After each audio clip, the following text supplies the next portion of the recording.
Старт. Здравейте! Нямаше да взимам думата и отношение по тази тема, но някои неща в България винаги стигат до твърде големи крайности. Тези дни пред очите ми мина едно заглавие, което гласеше: Тома Томов е мъртъв.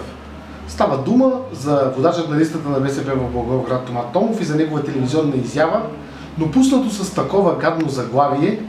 Това показва, че някои хора вече искат да водят война срещу един от най-известните журналисти в България. Дописката представляваше една истинска сюрреалистична компилация от недоказани тези си и основното обвинение към Тома Томов беше, че е син на баща си. Мисля, че от времената на Сталин никой не държи отговорен някой за неговите родители. Това не е личен избор на човека и да обвиняваш някой за дейността на баща му всъщност е върховен сталинизъм, макар и поръсен днес с либерална устро и някакви такива медийни манипулации. Нека да кажем няколко думи, които са много важни. Тома Томов вероятно е най-известният български журналист. Човек с безкрайен опит, с честна позиция, който дори и в най-трудните времена не е изкривил съвестта си, за да каже нещо, което не мисли. И днес някакви псевдомедии, някакви бухалки, които се опитват да се правят на свободна журналистика, се опитват да се гаврят с един човек, който не само, че не е заслужил това, който ги превъзхожда морално. В журналистиката, казваха ми на времето във факултета по журналистика, има едно правило. Бори се с някоя медия, но не и с конкретен журналист, тъй като журналистите много често не могат да бъдат държани отговорни дори и за линията на вестника, в който работят. Тук вече започва една персонална, мръсна, гадна интригантска война срещу Тома Томов и смятам, че всеки истински журналист трябва да реагира на нея. Тома Томов може би и да има своите политически и човешки грешки, но в момента го изкарват най-мръсния, най-долния, само защото, видите ли, баща му работил на времето там, където е работил.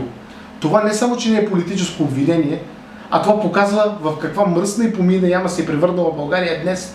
Защото медии, които иначе много държат на принципите, които иначе вечно се борят с олигархичните зависимости на други медии, тиражират тези обвинения и се държат така, все едно са килъри на свободна практика.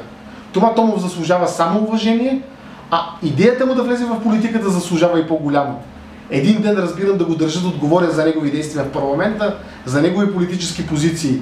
Но сега да играеш така на дребно, да шмикируваш с интриги, за мен е морално престъпление. И заради това знам, че Тома Томов няма нужда от моята защита.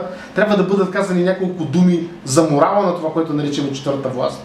В България, вече е време да го констатираме, медиите са част от проблема на обществото.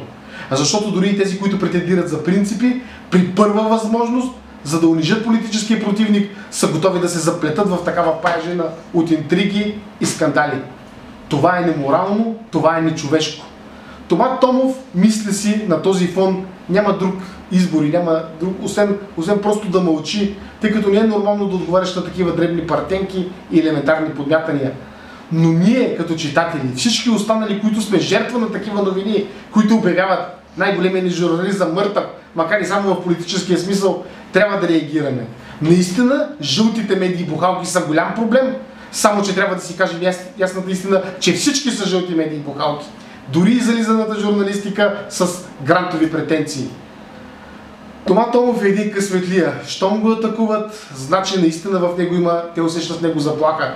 Може би, пък наистина, подобни атаки да са и белег за оптимизъм. В политиката почнаха да влизат честни хора, които единственото нещо, за което могат да ги кажат, е да се хванат бащите им. Благодаря.